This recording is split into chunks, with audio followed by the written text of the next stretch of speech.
Continuing on with solving two-step equations, today you might run into solving two-step equations when you have an entire side.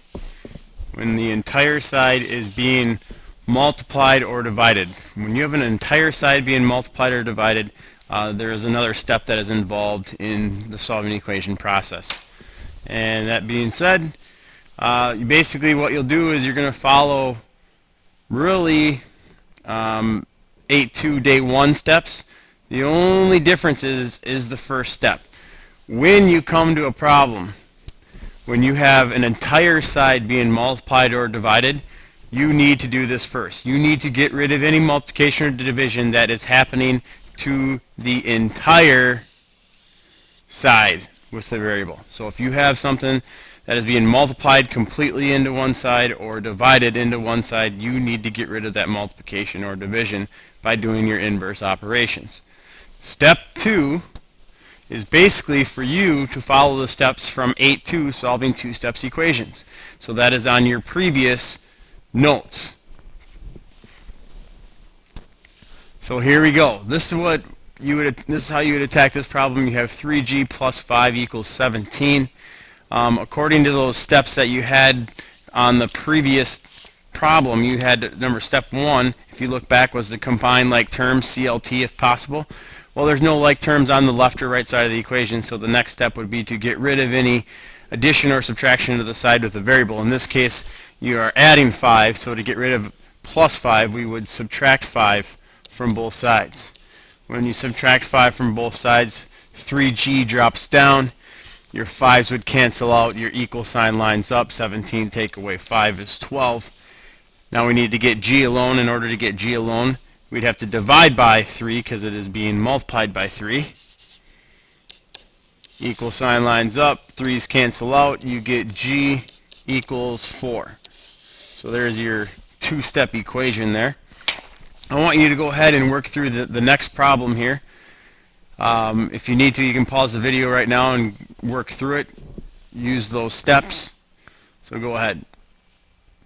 Alright, now that we're back here, what we should have done is subtract 7 from both sides to get rid of the plus 7. We wind up with 3 equals, this is z over 2. Z over 2 is saying z divided by 2. So we need to multiply both sides by 2. When we do that, we get 6 equals 2's cancel out, z equals 6. Alright, here is what's new when we jump down to an example 3.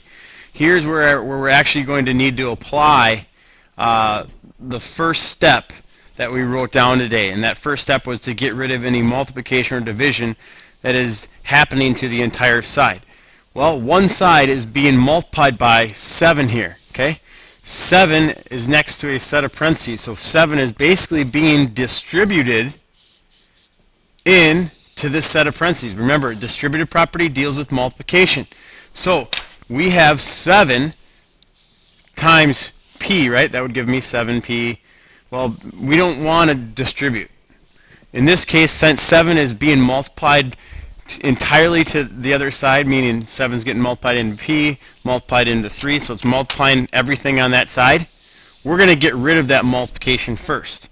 In order to get rid of the multiplication, we need to divide by 7. What you do to one side, you do to the other.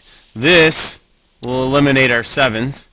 We have p minus 3 equals 35 divided by 7 is 5. Get your variable alone, so we need to get p alone. In order to do that, we'd need to add 3 to both sides, and we wind up with p equals 8. So we'll check out the next problem here. And I want you to go ahead and work through this one on your own, so pause it and give it a shot. Notice something is being multiplied completely into one side. In this case, it would be the 6. So we divide both sides by 6, and we wind up with negative 8 equals, because we have negative 48 divided by 6. 6's cancel out, and we have v plus 2. Get v alone, we'd subtract 2 from both sides. We get negative 10 equals v. Example 5. Okay, look at example 5. One side is being completely divided by a number. In this case, it would be the left side. 12 is getting divided into 9, and it's getting divided into t. So when one side is being completely divided by a number, we need to get rid of that division. In order to get rid of the division, we need to multiply.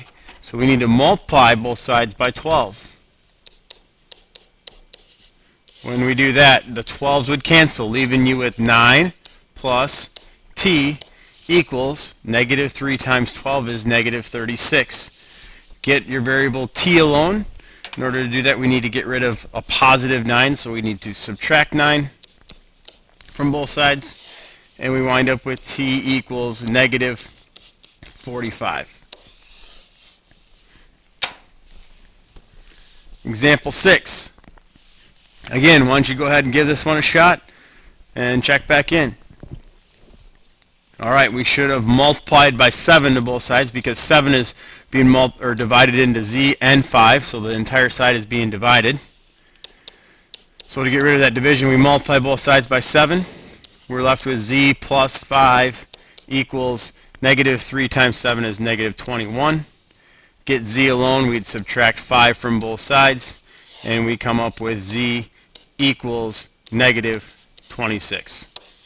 Okay, the big thing here today, again, is if a side is being totally multiplied or divided by a number, and in this case, look here, we're dividing by 7 to each term. That fraction bar is over the z and the 5, so 7 is being divided into both of those. Versus if you look back to example 2, okay, in example 2, not everything is being divided. You notice here that 2 is only divided into z. It is not getting divided into the 7. So you have to follow the other steps. This will conclude 8-2 solving two-step equations day 2.